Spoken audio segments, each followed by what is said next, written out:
CM Nitish Kumar ने कहा, शराबबंदी समाज के सभी वर्गों के लोगों को फायदा पहुंचा रहा है।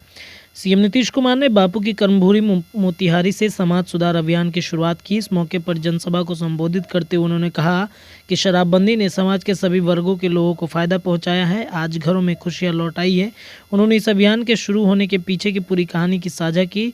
कहा कि एक महिला के कहने पर ही उन्होंने इतना बड़ा फैसला लिया। शुरू में के पाठक को इसकी जिम्मेदारी दी गई, बाद में इस काम में सभी जुट गए। सीएम ने कहा कि सबको मालूम है, जब से हमने काम करने का मौका मिला है, हमने बिहार के विकास और समाज का विकास, हाशिए पर रह रहे लोगों के विकास के लिए काम किया। मुख्यमंत्री के समाज सुधार अभियान पर तेजस्वी का तंज बोले, आपका सिस्टम ध्वस्त हो रहा है। मुख्यमंत्री नीतीश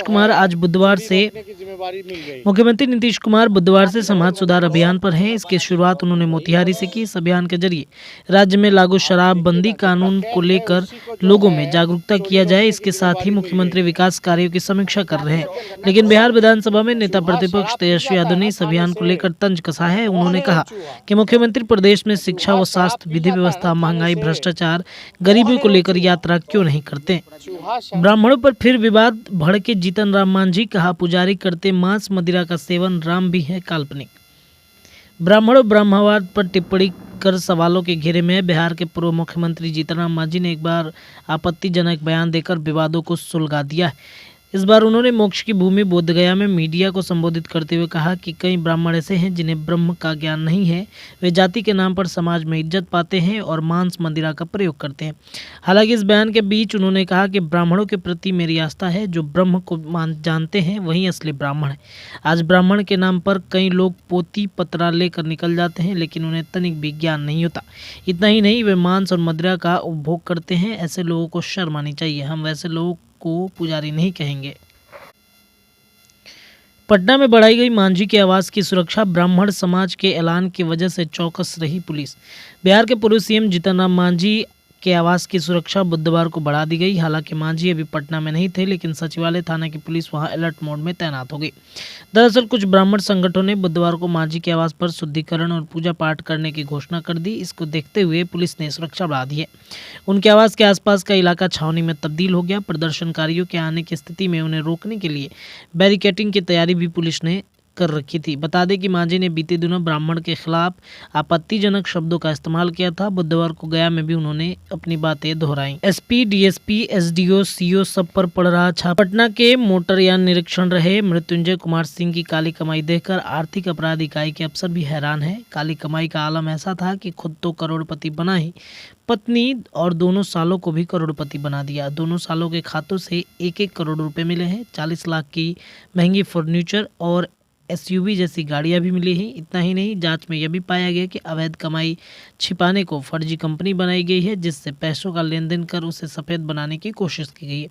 ऐसे में ईओयू की टीम आरोपी एमवीआई पर मनी लॉन्ड्रिंग का भी केस कर सकती है। पैसे के लेन देन में भी चेन ट्रांसफर का इस्तेमाल किया गया ताकि उसे भी सफेद बनाया जा सके। प्रधानमंत्री मोदी करेंगे ओमिक्रॉन से उपजे हालात की समीक्षा। 15 राज्यों व केंद्र शासित प्रदेशों में पहुंचा नया स्ट्रॉम।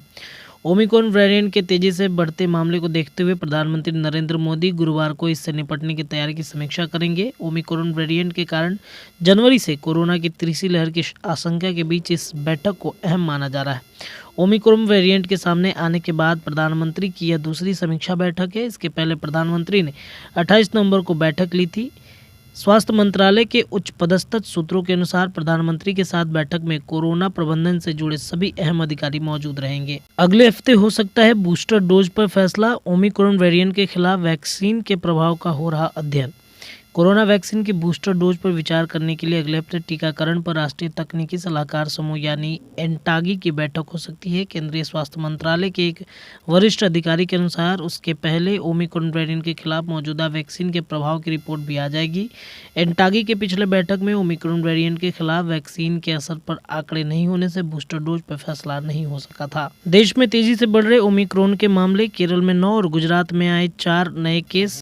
देश में ओमिक्रॉन के बढ़ते मामलों के बीच कोरोना के सामान्य संक्रमण की स्थिति स्थिर बनी हुई है। प्रतिदिन 6 से 7 हज़ार नए मामले मिल रहे हैं और सक्रिय मामले में भी लगातार गिरावट जारी है। देश भर में ओमिक्रॉन के मामले लगातार बढ़ रहे हैं। कोरोना के नए वेरिएंट की संख्या बढ़कर अब 227 हो गई है। केरल में आज ओमिक्रॉन के 9 और नए मामले सामने आए।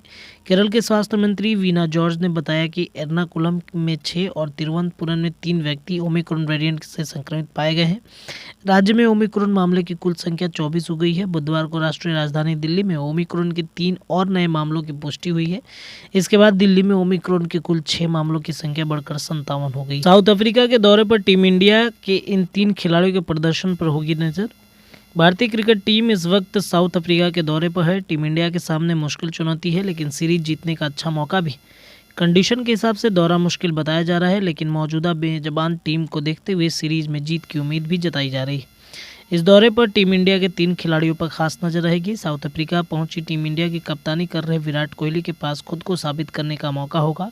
T20 टीम की कमान छोड़ने का फैसला करने के बाद वनडे की कप्तानी से हटाए जाने पर काफ़ी कुछ हो चुका है। दौरे पर पहुंचने से पहले भी प्रेस कॉन्फ्रेंस ने काफ़ी विवाद पैदा किया था। इस दौरे पर उनके साथ उपकप्तान बनाए गए KL राहुल और अनुभवी स्पिनर R अश्विन पर नजरें रहेंगी।